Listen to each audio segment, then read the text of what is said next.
질문으로 들어가도록 하겠습니다.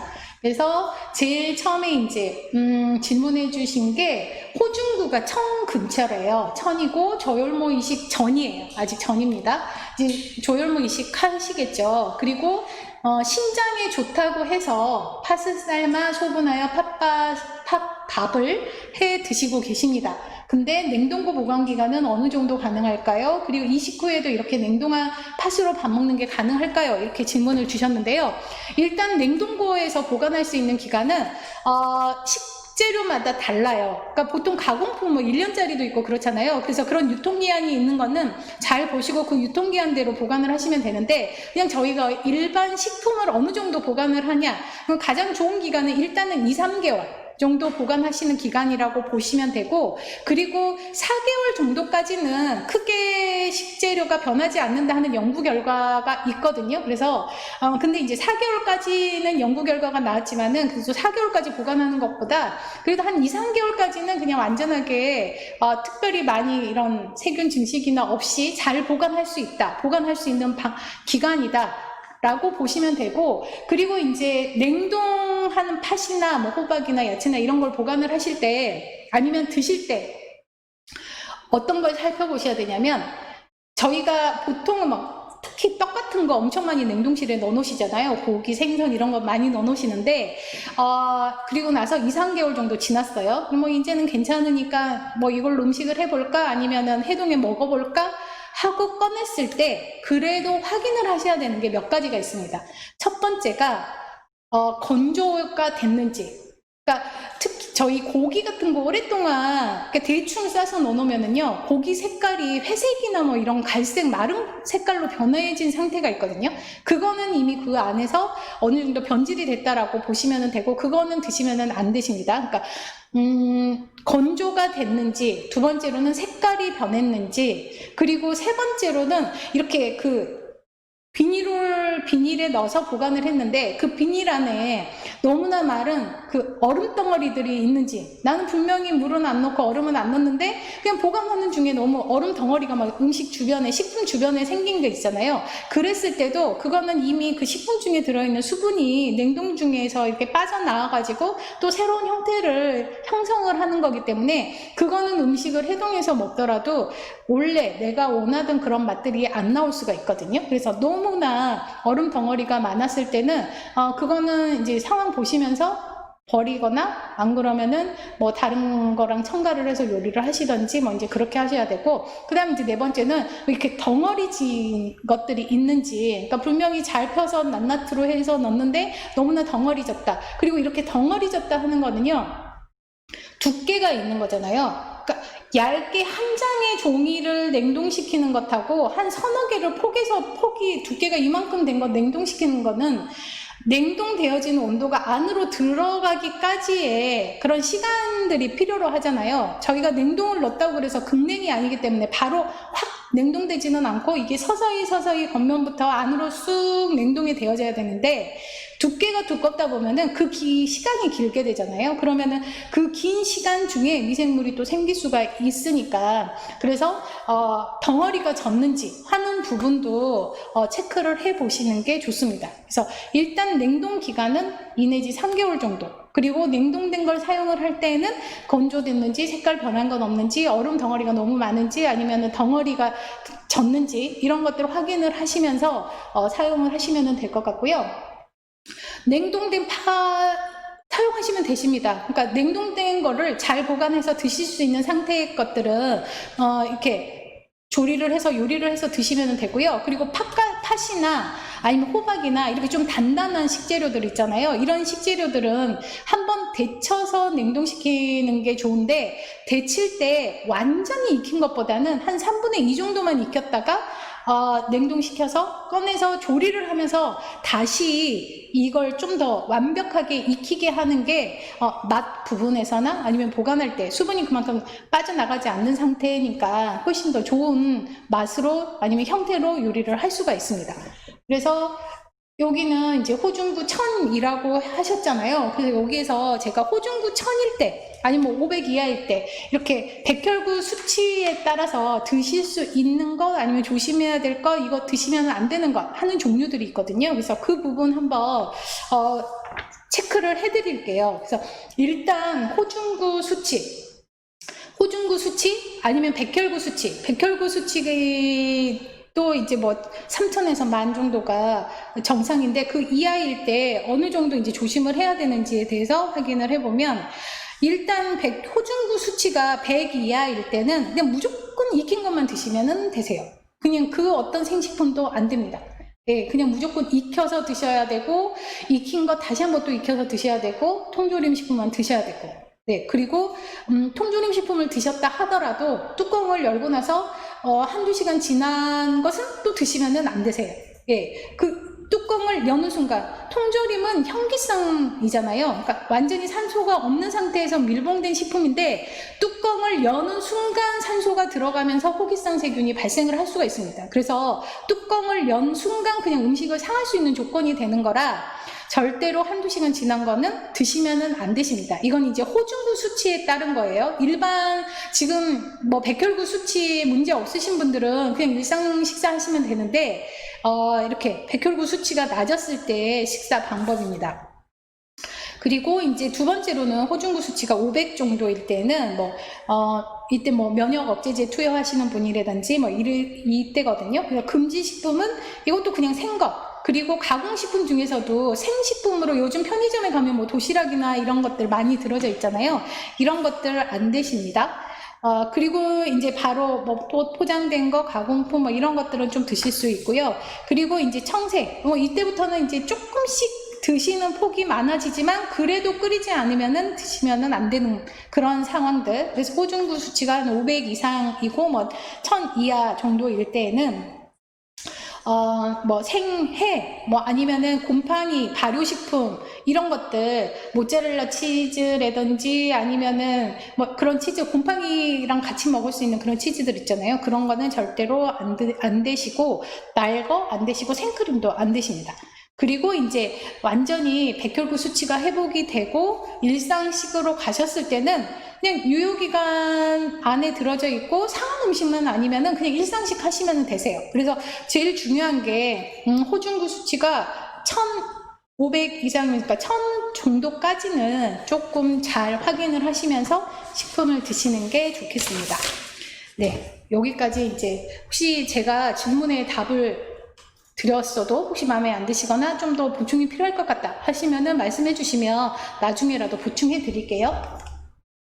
두 번째로는 이제 저는 혈소판 감소증, 갑상선 저하증, 그리고 뭐 비정 적출이나 담낭 적출까지 하셨습니다. 그래서 지금 이제 요는 혈소판 수치가 6,000에서 8,000이래요. 그러니까 굉장히 좀 낮은 수치잖아요. 보통은 뭐 몇 정도니까 13,000 에서 뭐 이 정도 되죠. 그 정도 돼야지 저희가 정상 수치인데 그냥 낮은 정상 수치의 지금 한 절반 정도인 수치를 가지고 계시거든요. 그래서 이때는 영양 섭취를 어떻게 해야 되는지, 일단 첫 번째로는요, 혈소판이 됐던 백혈구가 됐던 적혈구가 됐던 혈액의 성분이죠. 혈액은 단백질로 만들어져 있습니다. 그래서 이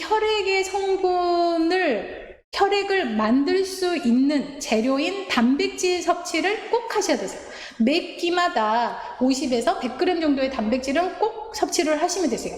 달걀 한 번, 생선 한 번, 두부 한 번, 뭐 이런 식으로 하루에, 그러니까 매번 돌려 드시지 않더라도 하루에 그냥 두부를 드시더라도 두부는 70g이 보통 그 한 해 분량이거든요. 그러니까 70g씩 뭐 3번을 드시든, 안 그러면 달걀 한 번, 두부 한 번 이렇게 드시든 매 끼마다 단백질 식품 빠뜨리지 말고 드셔야 되고요. 두 번째로는 혈소판이 뭡니까? 혈액이 이렇게 상처가 났을 때 혈액을 응고시켜주는 역할을 하는 거잖아요.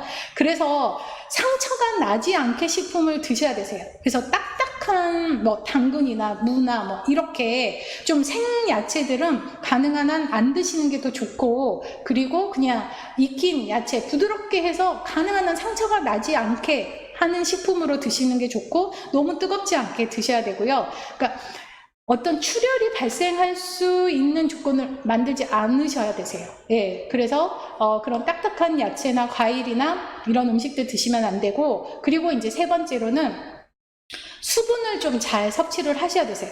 왜 수분이 또 부족하면은 저희가 변비나 뭐 이런 증상이 또 생길 수가 있거든요. 그래서 수분도 하루에 한 1.2, 적어도 한 2리터 정도는 드시면서 이렇게 혈액순환이나 아니면은 이런 그 배변 활동이 잘 될 수 있도록 하시는 게 좋고요. 그리고 이제 네 번째로는 드시면 안 되는 거, 탄산이나 아니면 뭐 커피는 그래도 기호식품이니까 하루에 한 잔 정도는 연하게 드신다 하더라도 탄산이나 아니면은 알코올 는 드시지 않는 게 가장 좋은 식습법, 아니 음식을 섭취하는 방법이라고 보시면 되겠습니다. 그러니까 일상식을 하시면서 딱 두 가지만 기억을 하시면 되세요. 꼭 단백질은 매 끼니마다 드셔야 되고, 딱딱한 음식은 드시지는 않아야 된다 하는 거. 그리고 하나 더 하면은 수분 섭취까지, 이 세 가지만 이제 조금 더 신경을 쓰신다면은 이제 좀 도움이 되지 않을까 싶고요. 그리고 일상생활에서는 일단 상처가 나지 않게 하는 게 가장 중요해요. 네, 상처가 나지 않게 해서 하지 않게, 그래서 어디에 부딪히거나 이러지 않게 하셔야 되고, 그래서 이런 뭐 코를 호게 되거나 뭐 이런 점막들도 되게 약해진 상태잖아요. 그리고 약해져 있을 때 상처가 나면은 또 지혈도 잘 안 되니까 그렇게 자극을 주지 않아야 되고, 칫솔질 하실 때도 부드러운 칫솔 사용을 하셔야 되고, 치약 같은 경우도 너무 독하지 않는 걸로 사용을 하셔야 되고, 그리고 이렇게 어떤 한 자세로 이렇게 자세를 고정하고 있으면은 그쪽이 또 눌려가지고 또 혈액순환이나 이런 부분에 문제가 생길 수 있으니까요. 이렇게 조금 주무실 때도 한 방향보다는 조금 돌려가면서 주무시는 것도 방법이고, 그리고 만약에 출혈이 생겼다 그러면은 깨끗한 거즈로 그 출혈 부위를 꼭 압박을 하셔야 돼요. 한 5분에서 10분 정도 압박을 하신 후에 지혈을 시켜야 되고, 만약에 5분 내지 10분 정도 압박을 했는데도 불구하고 지혈이 되지 않았을 때는 빨리 병원으로 가셔야 되고요. 그게 실은 되게 중요해요. 어떤 상처가 났을 때 지혈되지 않고 아니면 이랬을 때는 빨리 응급실로 가셔야 되고, 그리고 혹시 치과 치료 받으실 때는 의사 선생님한테 미리서 꼭 말씀을 하셔야 되고요. 제가 혈소판이 부족하니 뭐 잇몸이나 이런 부분들 치료하실 때 조심하셔야 된다는 얘기도 꼭 하셔야 된다라고 보시면 되겠습니다. 그래서 일상생활에서는 다 부딪히지 않게, 상처나지 않게 조심하시는 게 그냥 중요하죠. 네. 왜냐하면은 혈소판이라고 해서 지혈이 되지 않았을 때는 뭐 혈소판 수치만 낮아지는 게 아니라 백혈구나 적혈구나 이런 혈장의 수치, 전체적인 혈액의 수치들이 낮아질 수 있기 때문에 상처 나지 않게 하는 게 가장 중요합니다. 그래서 조심조심해서 몸을 좀 이렇게 보호하시는 게 생활하는데 가장 좋은 방법이라고 보시면 될 것 같고요. 그래서 뭐 가글이나 아니면은 뭐 치질 발생하지 않도록 가끔씩 이렇게 자욕해 주시는 거, 이런 것도 생활 방법이라고 보시면 되겠습니다. 그리고 이렇게 머리를 감거나 하실 때도 너무 이렇게 빡빡빡해서 점막들이 이렇게 손상되지 않도록 하는 것도 또 생활 방법 중에 하나이고요. 이런 것들이 그냥 다 특별히 어떤 거 하나라기보다는 다 일상생활 중에 조금은 남들보다는 조심히 생활을 한다, 부딪히지 않게 조심하고 혈액 이렇게 뭐 상처나지 않게 조심한다, 그게 가장 좋은 방법일 것 같습니다. 그래서 영양은 절대 단백질 잊어버리지 마시고 매 끼니마다 달걀 1개 크기 정도의 달걀이든 두부든 생선이든 고기든 드신다. 이게 제일 좋은 영양 섭취법이거든요.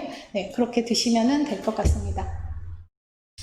그리고 이제 다발 골수종 유지요법 치료를 하고 있는데 요즘 맵고 짠 음식을 많이 먹게 되는데요. 어떨까요? 많이 안 좋을까요?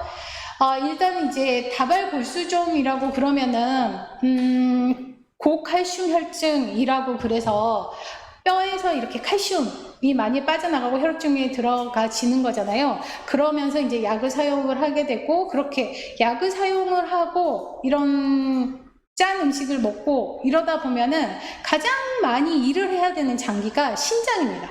근데 신장은 이런 약을 드실 때 걸러내는 이렇게 해독작용도 해야 되는데, 여기에다가 짠 것까지 드신다면 일을 그냥 더 더해주는 거거든요. 그러면은 안 되겠죠. 예, 절대로 짜게 드시면은 안 되세요. 네, 다발 골수종 그냥 저희 다발 골수종뿐만이 아니라 지금 현재 치료 중이신 분들은 항암제 투여나 뭐 이런 일반 약들 다른 치료제들을 투여를 했을 때 가장 많이 활동하는 기관이 장기가 간하고 신장이라고 보시면 됩니다. 근데 여기에서 저희가 이를 더 할 수 있는 조건을 만들지 않도록 하려면 짜지 않게 드셔야 되고 기름지지 않게 드셔야 되고 뭐 이런 방법들이거든요. 그래서 물론 입맛이 없어서 짠 게 땡기고 좀 자극적인 게 땡기기는 한데요. 그랬을 때는 오히려 제가 방금 오늘 한 이런 것처럼 와사비라든지 아니면 후추라든지 이런 향신료로 조금은 짠맛 대신에 그런 다른 향이나 맛으로 이런 것들을 좀 돌려서 음식을 드시는 게 또 신장에도 무리되지 않으면서 내 입맛도 조금은 먹을 수 있는 상황으로 만들 수 있는 조건이니까요. 가능한 한 짜게는 드시지 않는 게 좋습니다. 네. 입맛이 없으시더라도 조금 짜게 지금 현재 내가 좀 짜다 싶을 정도로 드신다면은 그래 이 정도까지는 먹을 수 있겠다 하는 정도의 소금 양으로 좀 줄이신다면은 뭐 지금보다 신장이 하는 역할이 훨씬 좀 줄어들 수 있겠죠. 그래서 가능한 한 짜게 드시지 않는 걸로 네, 하시면은 될 것 같습니다. 이제 백혈병 이식 후에 영양관리나 청소 규칙이 있다면 무엇일까요? 그리고 식기는 반드시 일회용만 써야 하나요? 비타민 영양제는 어떤 게 좋나요? 이렇게 물어보셨는데요. 아까 호중구 천일 때 말씀드렸잖아요. 어쨌든 혈액에 관련된 치료의 식사에서 가장 중요한 거는 단백질. 왜? 혈액을 만드는 그런 영양 성분이기 때문에 단백질이 있어야지만이 혈액 수치도 올라갈 수 있고 면역력도 생길 수가 있고 근육도 생길 수가 있고 그래서 다른 건강하신 분들보다도 훨씬 잘 챙겨 드셔야 되는 게 단백질. 그러면서 이 단백질이 활동을 잘 할 수 있도록 비타민이나 무기질이나 이런 거 드셔야 되고 그리고 이 단백질이 열량소의 역할을 하지 않도록 밥도 잘 드셔야 되죠. 그래서 결론은 그거예요. 골고루 잘 드시는 거예요. 저희 한정식집 가면은 밥, 국, 생선, 고기, 뭐 나물 한 서너 가지, 김치 뭐 이렇게 골고루 나오잖아요. 그럼 여기에서 밥하고 국은 건더기만 드시고 나물 3가지 생선이나 기름기 없는 고기 요걸로 드신다 생각하시고 집에서도 그렇게 드시면 되세요. 밥, 국도 뭐 그냥 건더기만 드시고 오늘처럼 이거 두부 샐러드 하나 드시면 이제 단백질 섭취되는 거잖아요. 그리고 여기에다가 부드러운 뭐 콩나물이나 아니면 오이나물이나 뭐 이 정도로만 해서 드시고 나중에 우유 한 컵 드시고 사과 한 쪽이나 아니면은 요즘 뭐 토마토 뭐 이거 한 4-5알만 드시면 되거든요. 그러니까 이 정도로 드시는 게 어떻게 보면은 잘 드시는 영양 관리에 해당이 되고요. 청소 규칙 같은 경우는 따로 없습니다. 아까도 말씀드렸듯이 이 식중독이나 이런 균이 잘 발생하는 곳은 수분이 있어야 되거든요. 수분이나 영양분이 있어야 되는데 청소할 때 저희가 수분이 제일 많이 있는 부분이 하수구 있는 부분, 그리고 목욕탕, 변기, 세면대 뭐 이런 부분이거든요. 그래서 그런 부분을 항상 수분이 없게 만들어 주시면 되세요. 예, 그래서 세면대 같은 경우도 저희가 세수하고 이런 피지 몸에 이렇게 각질 떨어져 나올 거 아닙니까? 그거 제대로 안 씻으면은 이런 주변에 분홍색으로 먼저 곰팡이가 피거든요. 그래서 그런 것들을 잘 생기지 않도록 이렇게 물로 깨끗하게 한 다음에 전용 세면대 닦는 전용 걸레 하나 두시고요. 매번 닦아내시면은 그런 미생물 발생하지 않을 수 있고요. 그리고 이제 뭐 샤워 부스 같은 데도 수분이 잘 없도록 이렇게 다 몸 닦으시고 그걸로 한번 닦아내시고 그 다음에 이거 타월 같은 거 물기 잘 빠질 수 있도록 걸어 놓으시고 네, 그렇게 하시면은 뭐 청소 부분이나 이런 부분들 조금 관리가 되실 것 같고요. 뭐 카페트라든지 아니면은 창틀 뭐 이런 부분들 조금씩 청소기로 한 번씩 더 해주시면은 도움이 되실 겁니다. 식기는 반드시 일회용 쓰지 않으셔도 되세요. 아까 그 열탕법 말씀드렸잖아요. 접시나 이런 것들 한 번씩 이렇게 꺼내서 사용하셔도 되고, 아니면 건조기에서 바짝 말리셔도 되고, 아니면은 뭐 막 하셔서 키친타올로 닦아서, 행주는 좀 불안해요. 행주 자체가 균이 있을 수 있으니까 아예 키친타올로 수분 없애서 보관하셔도 되고. 그래서 굳이 일회용이라고 그래서 다 그게 청결하지는 않거든요. 그래서 오히려 일회용보다는 그 청결하게 처리된 식기 사용하시는 게 더 좋습니다. 그 비타민 영양제는요, 의사 선생님이 추천한 이 센트론 같은 경우는 그냥 종합 비타민제예요. 그래서 비타민 C, 뭐 비타민 B 이렇게 하나 드시는 것보다는 오히려 이런 종합 영양제로 드시는 게 훨씬 좋습니다. 실은 과일이나 야채에 비타민 많이 들어져 있잖아요. 과일이나 야채 먹나 이런 영양제로 하나를 먹나 내 몸에서 활용되어지는 건 똑같아요. 내 몸에서 와 이건 과일에서 들어온 비타민이다 이렇게 해서 뭐 좋아하고 더 잘 사용하는 건 아니거든요. 그래서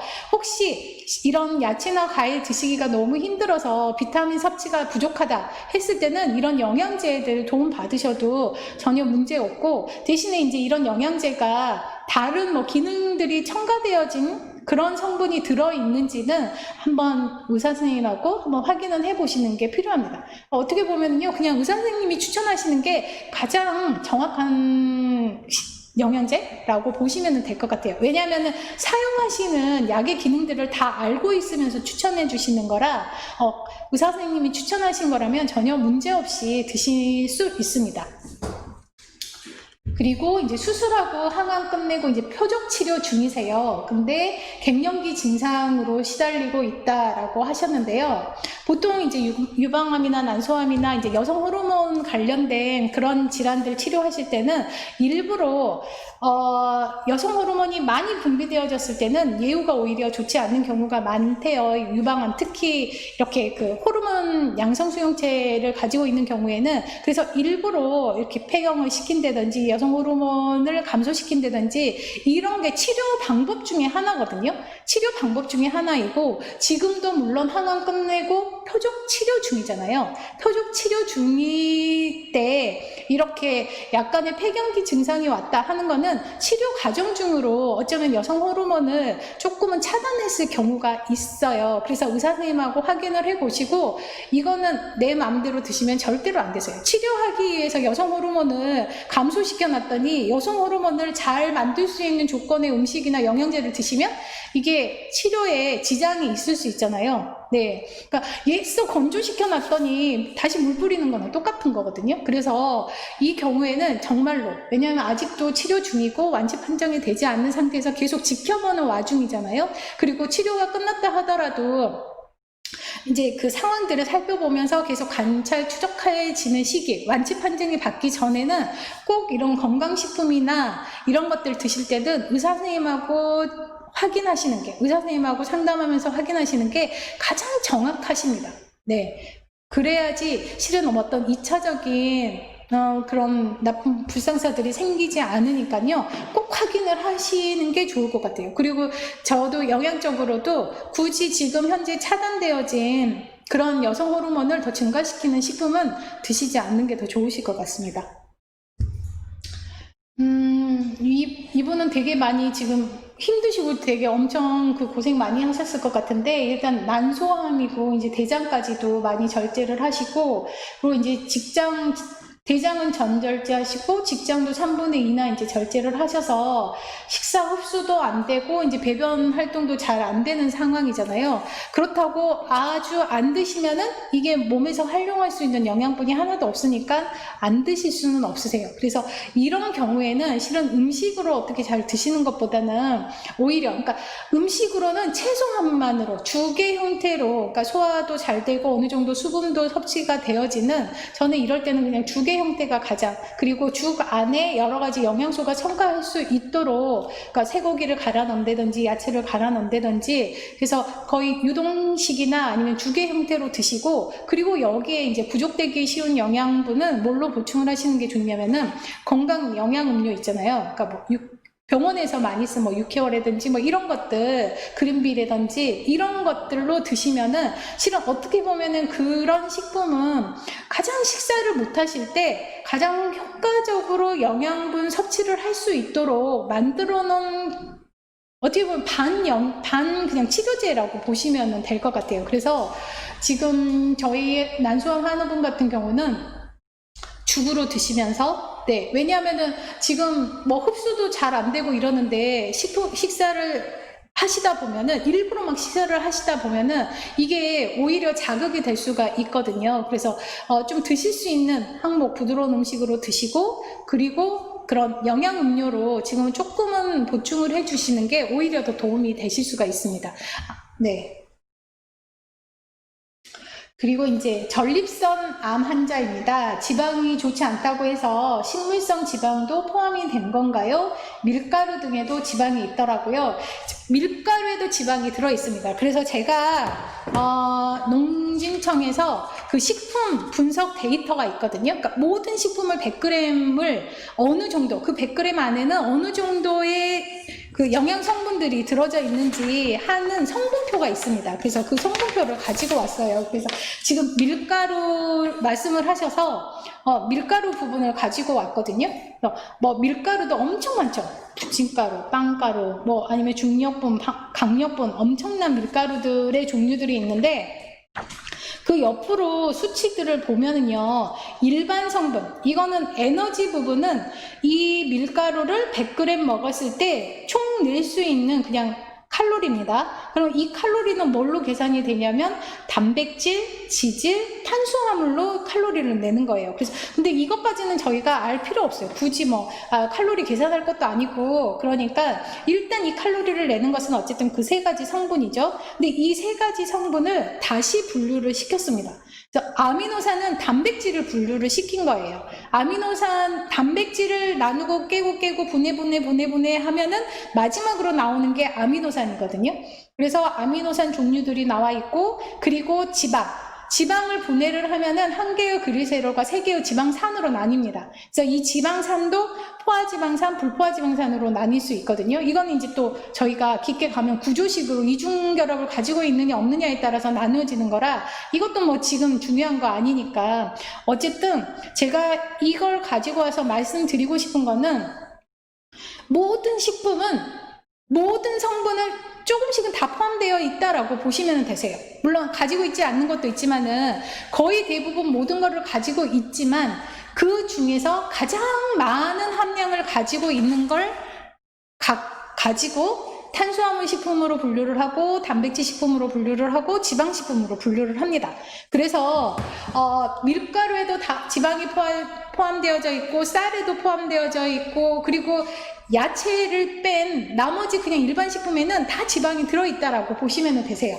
그리고 지방이 좋지 않다 하는 것은 맞는 얘기입니다. 네, 지방이, 왜냐하면은 이건 비만으로도 갈 수 있고, 그리고 이런 비만으로 인해서 호르몬 작용이 이렇게 영향을 미칠 수가 있기 때문에 전립선 암이든 뭐 난소암이든 유방암이든 가장 이렇게 주의해야 될 게 비만이거든요. 그러니까 체중 조절이거든요. 그래서 지방이 좋지 않는 것은 맞아요. 근데 식물성 지방도 포함되는 건가요? 하는 건데요. 실은 동물성 지방이냐 식물성 지방이냐를 구별하는 것보다 실은 양입니다. 하루에 얼만큼만 먹으면 이게 몸에 좋은 영향을 주는가 하는 섭취량이 오히려 더 중요하거든요. 물론 동물성 지방과 식물성 지방이 있을 때 동물성 지방은 포화지방산이 더 많아서 혈관에 쌓여요. 왜냐하면은 우리는 몸이 36.5도인데 이 동물성 지방이 녹는 그 융점은 거의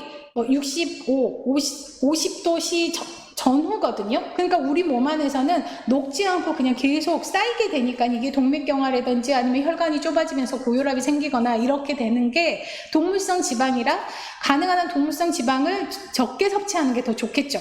대신에 몸에 필요한 만큼만 뽑아서 쓰고 나머지는 이렇게 혈관에 쌓이기 때문에 최소한으로 사용을 하시면 좋고, 식물성 지방은 똑같은 지방입니다. 대신에 불포화지방산이 많아요. 그래서 불포화지방산의 역할은 세포막도 형성을 하고, 보호막도 생성을 하고, 뭐 인지질의 또 막도 생성을 하고, 이런 식으로 우리 세포들의 세포막을 형성을 하는 좋은 역할을 하고, 그리고 콜레스테롤도 녹여주는 역할도 하고, 이러기 때문에 식물성 지방을 더 좋은 지방이라고들 많이 얘기를 하거든요.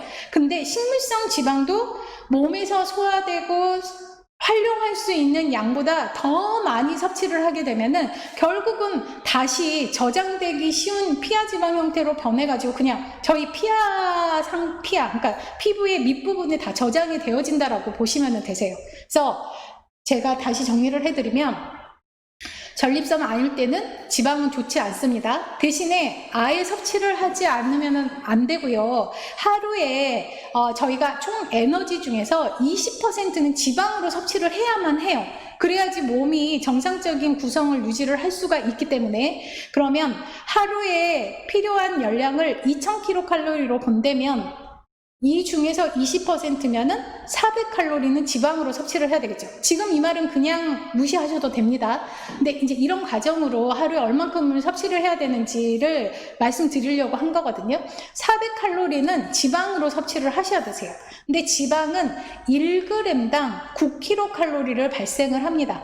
그러면 400kcal를 발생을 하려면은 약 44g 정도의 지방만 섭취를 하시면 되세요. 그럼 44g이 어느 정도이냐? 지금 식물성 지방 나왔으니까 올리브유로 그냥 저희 어른 숟가락 있잖아요. 그 어른 숟가락 하나가 보통 15g에서 한 30g 정도, 어떤 액체의 종류에 따라서 15에서 30g 정도 나가거든요. 근데 이거는 지방, 샐러드유이기 때문에 보통 한 스푼 정도에 한 20g에서 25g 정도 나가요. 그러면 하루에 먹어야 되는 오늘 지방의 양은 어른 스푼으로 한 2개 정도에서 조금 더 오늘 좀 많이 먹었다 싶으면은 3숟가락 정도까지만 드시면은 되십니다.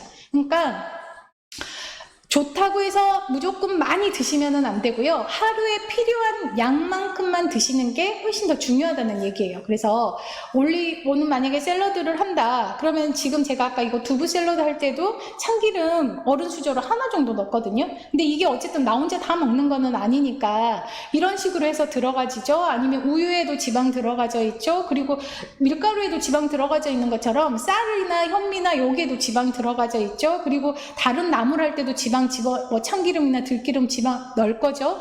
그리고 고기를 드시더라도, 아니면 생선을 드시더라도, 아니면은 꽁치나 고등어나 여기에서도 지방 많이 들어져 있잖아요. 그래서 항상 매 끼니마다 50g, 70g 이렇게 얘기를 하는 게 그만큼만 드셨을 때 지방이든 단백질이든 탄수화물이든 이게 넘치지 않기 때문에 제가 항상 양을 계속 말씀을 드리는 거거든요. 그래서 여기에서 질문을 보면은 모든 식품이라고 그냥 야채를 뺀 대부분의 식품에는 지방이 들어져 있다. 그리고 하루에 드셔야 되는 지방의 양은 어른 스푼으로 한 2~3숟갈이다. 그만큼만 드시려면은 그냥 특별히 수저로 떠서 이렇게 마시거나 이러지 않으시고 일상적인 음식 섭취만 하면은 지방 섭취는 충분합니다. 네. 그냥 그래서요. 내가 오늘 지방 섭취를 했을까? 더 먹어야 되나? 그런 거 고민하지 마시고 새끼 식사를 제대로 하시면 지방이 됐던 단백질이 됐던 다 하루에 필요한 양은 다 섭취가 된다라고 보시면 될 것 같습니다.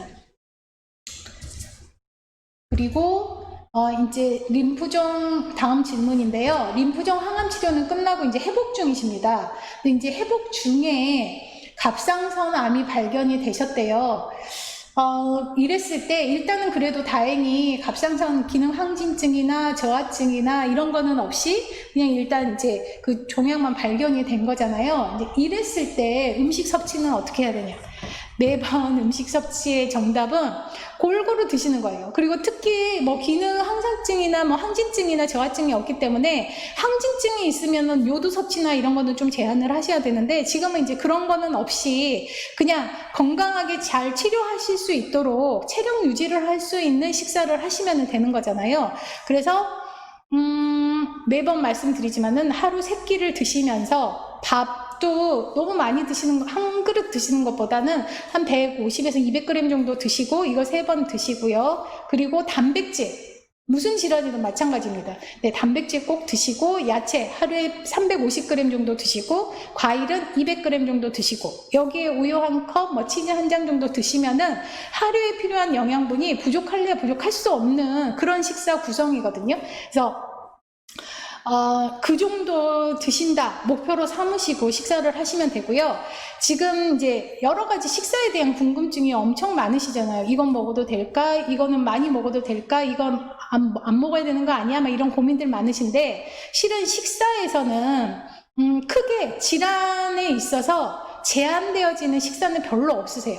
단 방금 말씀드린 것처럼 요도 치료를 할 때 그 요도 치료를 하시는 갑상선 호르몬암이신 분들은 이제 요도 제한해야 되는 거 있고, 그리고 신장이 안 좋으실 때는 짜게 먹거나 뭐 이런 거 주의하셔야 되고, 그리고 소화기관, 위나 대장이나 뭐 이런 소화기관에 질환이 있으신 분은 소화 잘 되고 흡수 잘 되고, 그리고 좀 그런 형태로 만드는 음식, 네, 제한해야 된다는 것보다는 형태적으로 조심해서 드셔야 되는 게 있고, 그리고 이제 간이 안 좋으셨을 때는 저염식 하셔야 되고, 그리고 저지방식 하셔야 되고, 이 정도이지 못 먹는 것은 없습니다. 네, 못 드시는 거는 없고요. 단 건강기능식품이나 이런 것들은 조심을 하셔야 되겠죠. 근데 일상식에서 못 먹는 것은 없고 주의해야 될 음식들만 체크를 하시면 되세요. 네, 오히려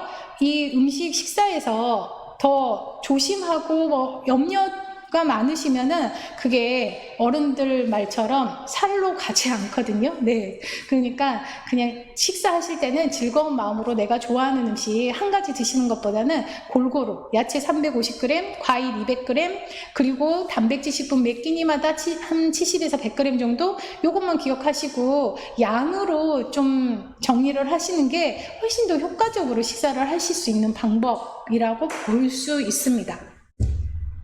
그래서 지금 이제 갑상선암이 발견됐으니까요, 이제 또 치료 준비를 하셔야 되니까 체력 떨어지지 않고 면역력 떨어지지 않게 골고루 드시는 게 지금 가장 좋으세요. 특히 단백질 부족하지 않게 드시는 게 가장 좋은 식사법이라고 보시면 되겠습니다. 네. 다발 골수증 환자들은 토마토나 가지를 먹으면 좋지 않다는 소문이 있는데 근거가 있는 이야기일까요? 근거가 있습니다. 네, 근거 있고요. 아까 말씀드렸듯이 다발 골수증 같은 경우는 뼈에서 이제 칼슘들이 빠져나가잖아요. 그래서 고칼슘 혈증이나 이런 것들이, 그래서 칼슘의 활성화를 많이 시키게 되거든요. 많이 시키게 되는 게 이런 가지나 토마토나 뭐 이런 알칼리성 식품이에요. 그래서 꼭 집어가지고 가지나 뭐 토마토라기보다는 일반 그냥 야채류들이 칼슘의 이런 활성을 많이 증가시켜주는 역할을 한다. 그래서 이런 다발 골수증을 가지신 분들은 야채를 너무너무 야채만 드시는 것보다는 골고루 드시는 게 더 좋고요. 그리고 또 어떻습니까? 칼슘이 많이 활성화되기 때문에 칼슘 식품을 잘 드셔주셔야 되겠죠. 그래서 우유 드셔야 되고, 그런 식으로, 아니면 뼈채 먹는 생선, 그리고 이런 칼슘 활성이 잘 될 수 있도록 비타민 D 섭취도 같이 잘 하셔야 되고, 네, 이렇게 하는 게 이제 다발 골수증 환자분들의 식사 방법이라고 보시면 되세요. 그래서 근데 문제는요, 지금 또 토마토나 가지나 이런 것들은 약간의 칼슘을 활성화시켜서 뼈에 칼슘들을 막 빼낼 수 있으니까 이걸 먹으면 안 된대, 이렇게 생각하시고 또 안 드시면은요 또 손해 나는 것도 있습니다.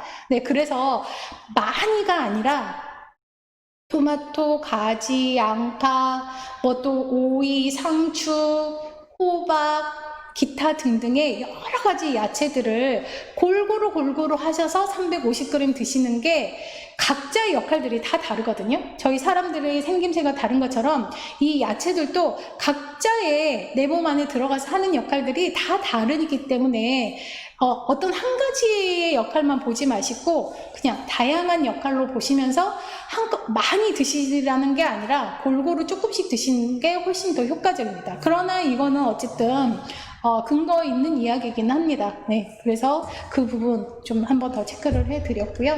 네, 여기까지 일단 질문 받은 거는 제가 정리를 했고, 이 이후에 이제 2가지 정도 질문을 더 주셨어요.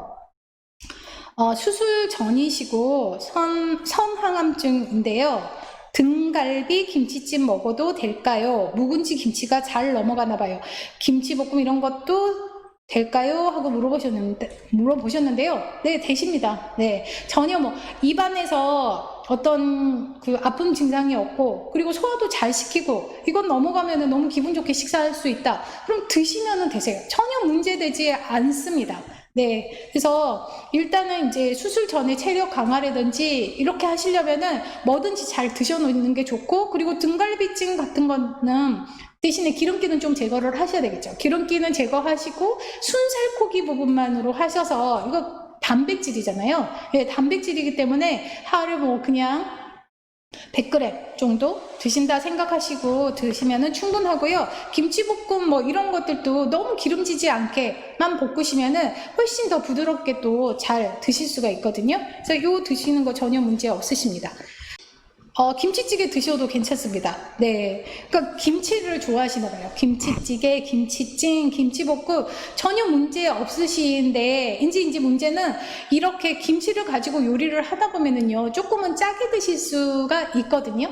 네. 그러니까 너무 짜지 않게, 왜냐면 김치 자체도 실은 간이 많이 되어져 있는 거라, 짜게 음식이 될 수 있으니까 그 부분만 주의하시면은요, 네. 잘 드실 수 있는 걸로, 대신에 김치만이 아니라 아까 등갈비처럼 단백질도 들어가져 있고, 아니면 감자를 넣어서 탄수화물이나 그런 무기질도 드실 수 있고, 아니면 우거지나 뭐 이런 것들을 넣어가지고 김치보다도 우거지나 뭐 이런 것 넣어서 섬유질 섭취도 되고, 이렇게 하셔서 드시면은 네, 전혀 문제 없으십니다. 그리고 이제 두 번째 질문은 꼴뚜기 데치는 방법 물어보셨어요. 네. 꼴뚜기 같은 경우는 혹시 그 소화가 안 되신 분들은, 해산물은 좀 소화가 안 되거든요. 워낙 이런 결합 조직들이 이렇게 섬세하게 되어져 있기 때문에 소화가 잘 안 되니까, 실은 그 소화 잘 안 되실 때는 이런 해산물들은 조금 나중에 소화가 잘 될 때 드시는 게 좋고, 그 외에는 뭐 꼴뚜기가 됐던 낙지가 됐던 드시면 되는데요. 꼴뚜기는 실은 아주 부드러워요. 그게 오징어보다도 훨씬 더 부드러우니까 그야말로 끓는 물에 그냥 살짝 넣었다가 꺼낸다라고 생각을 하시면 되고, 실은 데치는 것보다는 손질이 훨씬 더 중요해요. 그러니까 이런 기 사이사이에 뿌득뿌득 씻어서, 아까 말씀드렸잖아요. 이거는 호염성 세균에 의해서 감염될 수 있는 식품이기 때문에 그냥 수돗물에서 뽀독뽀독한 느낌이 나게, 특히 여기 이렇게 지느러미 사이에 그 부분도 이게 완전히 씻지 않으면은 쌈더라도 거기에 염분은 들어져 있으니까, 그런 부분에 의해서 그 균이 발생하지 않도록 이렇게 사이사이 잘 하시고, 안에 내장도 깨끗하게 닦아내시고, 그리고 다리 같은 경우도 이렇게 깔판, 발판 있잖아요. 그런 부분 실은 사이사이에 그런 미생물들을 살 수 있거든요. 그래서 그런 부분 쑥쑥 한 번씩 훑어내주시고, 작지만은 그래도 다 이것도 스스로 자기 몸을 보호하려고 다 역할들이 있으니까 구석구석 잘 씻고 끓는 물에, 그러니까 찬물에서부터 데치면은 이게 질겨질 수가 있으니까 팔팔팔 끓는 물에 쓱 넣었다가 색깔 살짝 변하면은 건져내시면은, 네, 그러면은 부드럽고 또 잘 맛있게 드실 수 있습니다. 조리법은요, 그냥 데쳐 먹으셔도 되고, 아니면 통으로 하셔서 그 순대처럼 해서 드셔도 되고, 볶아 드셔도 되고, 그냥 그 오징어 볶음처럼 이것도 똑같이 해서 드셔도 되고요. 데친 다음에 야채 같은 거 해서 그냥 무침 하셔도 되고요. 특별히 조리법이, 특이한 조리법 별로 없어요. 그냥 일상적으로 저희가 데쳐 먹고, 무쳐 먹고, 튀겨 먹고, 볶아 먹고, 네, 뭐 이런 방법들 다 그대로 활용하시면은요, 그냥 전혀 문제 없으시고, 제일 간단한 거는 살짝 데쳐서 그냥 초장에 찍어 드시는 거. 예, 그게 가장 간단하게 드실 수 있는 방법입니다. 그리고 이제 다발 골수정 한우이신데 지금 유지법으로 항암치료 계속하고 계시대요. 네, 다른 병원에 가서 대장이나 위 내시경 검사를 받아도 될까요? 이건 다른 병원에서 안 받아주실 수 있으세요. 요즘은 거의, 그러니까 정말로 치료 잘하고 집중해서 하는 병원들은요, 다른 병원에서 치료하고 계시는 환자분들 거의 요즘은 안 받습니다. 예, 그냥 아예 초진. 내가 진단하고, 내가 판단하고, 내가 이렇게 경과들을 쭉 관리할 수 있는 환자들 대부분 보시지, 그냥 뭐 동네 병원은 모르겠어요. 근데 지금 현재 치료하고 있는 병원에서 의사 선생님하고 확인을 하시는 게 가장 좋고, 그리고 그 병원에는 나에 대한 이런 진료의 결과들이 다 있잖아요. 그래서 혹시 뭐 다른 과를 가더라도 그 진료들을 다 함께 열람할 수 있으니까 훨씬 더 환자분을 위해서는 오히려 지금 현재 받고 있는 병원에서 진료를 받으시는 게, 아니면 검사를 하시는 걸 저는 추천해 드리고 싶네요. 네. 그리고 유방암, 지금 다음 질문으로 가기 전에 혹시 질문에 답이 좀 부족하지 않을까 싶은데, 근데 어쨌든 제가 지금 현재 이렇게 의사 환자분들 진료 예약하고 하는 거 봤을 때 거의 초진 아니면은 잘 안 받아주시더라고요. 그래서 가고 싶은 병원에 한번 확인해 보시는 거는 도움이 되실 것 같아요. 좀 확실하게 내가 검사를 할 수 있는지 없는지 하는 부분은 한번 확인해 보시고 이렇게 진료 체크해 보시면 되겠습니다. 다음 질문 넘어가겠습니다. 유방암 양성으로 수술한 지 2년차 되었는데요. 먹으면 안 좋은 음식으로는 무엇이 있을까요? 지금 먹으면 안 좋은 음식 하나도 없습니다. 그 대신에 아까도 말씀드렸듯이 유방암이나 전립선암이나 이런 호르몬하고 조금 관련된 질환은 절대로 체중을 정상 체중 유지를 하시는 게 치료나 아니면은 그 예후나 이런 게 훨씬 좋거든요. 그래서 고지방 식품 빼고 저염식 하셔야 되고, 저지방식 하셔야 되고, 무조건 다 낮춰서 하시면 되고, 탄수화물 조금 덜 드시고, 이러시는 거 외에는 뭐 제한해야 되는 식품 하나도 없습니다. 말드림 부종이신 분인데요. 항암 치료를 6회 정도까지 진행을 하셨대요. 그리고 완전 간에 받은 지 1년 되셨고요. 그리고 사과 비트 당근 주스를 마셔보려 하는데 비트의 옥살산 성분 때문에 배합 비율이 잘 지켜야 된다고 알고 있는데, 그 외에 암 환자로서 레시피에 주의해야 될 부분이 있는지 궁금합니다. 예를 들어 채소를 반드시 데쳐야 한다는지 뭐 이런 부분에 대해서 말씀을 해주셨는데요. 일단 옥살산은 휘발성이에요. 그래서 시금치 데치는 경우에는 꼭 뚜껑을 열고 데친다. 이래야지만이 그 휘발성 유기산이라고 해서 수산 부분이잖아요. 그래서 그게 다 날아갈 수가 있습니다. 그래서 보통 채소 데치거나 뭐 이런 부분에 있어서는 주의할 채소가 시금치하고 콩나물은 끓이다가 중간에 문 열면은 비린내 성분 나거든요. 그것 때문에 야채 데칠 때 주의할 점은 거의 그 2가지 식품밖에는 없어요. 예, 그래서 그거 2가지 하시고, 그리고 일단 야채는 어떤 성분을 위주로 섭취를 하느냐에 따라서 조리법이 살짝 달라질 수 있거든요. 그러니까 비타민 C나 뭐 비타민 B나 이런 수용성 성분을 좀 섭취를 하고 싶다, 이랬을 때는 생으로 드시는 게 더 좋고, 대신에 뭐 다른 무기질 성분이나 소화나 흡수나 이런 부분을 나는 좀 더 잘 됐으면 좋겠다 하시면은 열을 가하시는 게 좋습니다. 그리고 특히 이제 당근 같은 경우도 비타민 A를 많이 가지고 있는 거잖아요. 근데 비타민 A는 지용성 식품이거든요. 지용성 성분이거든요. 그래서 당근은 그냥 날로 먹는 것보다는 볶아서 드시는 게 더 좋습니다. 그리고 이제 토마토 같은 경우도 리코펜이잖아요. 실은 리코펜도 비타민 A의 전 성분이거든요. 그래서 이것도 결국은 지용성이에요. 그래서 살짝 데쳐서 열을 가해서 드시거나 기름하고 같이 이렇게 조리해서 드시거나 그러면은 체내에서 활성률이 훨씬 더 높아집니다.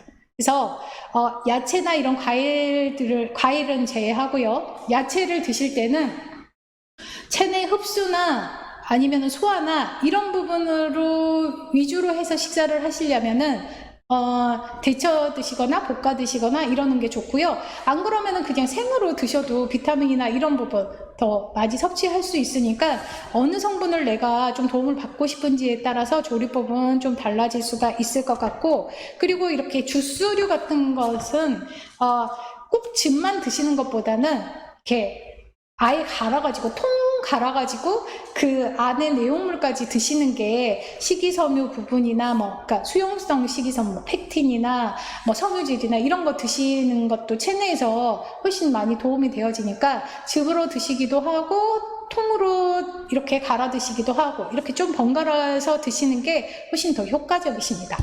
네.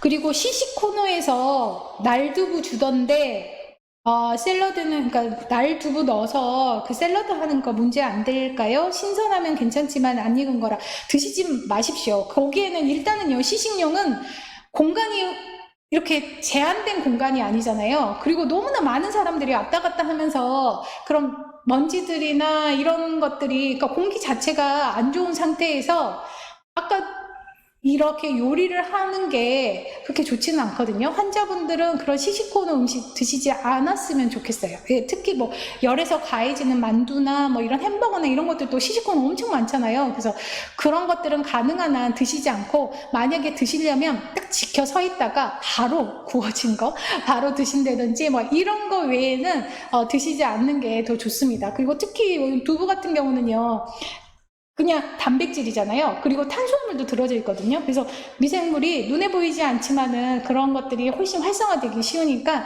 드시지 않는 게 더 저희 몸을 위해서는 도움이 되실 겁니다. 네, 여기까지 해서 이제 질문하고 앞에 이제 식중독 예방법에 대해서 했는데, 혹시 좀 부족한 부분이 있거나 아니면 더 궁금한 점 있으시면 언제든지 희망정보센터로 저희 간사님께 연락 주시면은 제가 자료를 지금 오늘 설명드린 것보다 더 좋은 자료 있으면은 더 추가해서 말씀드리겠습니다. 오늘 너무 수고 많으셨고요. 또 저는 다음 달에 뵙겠습니다. 수고하셨습니다.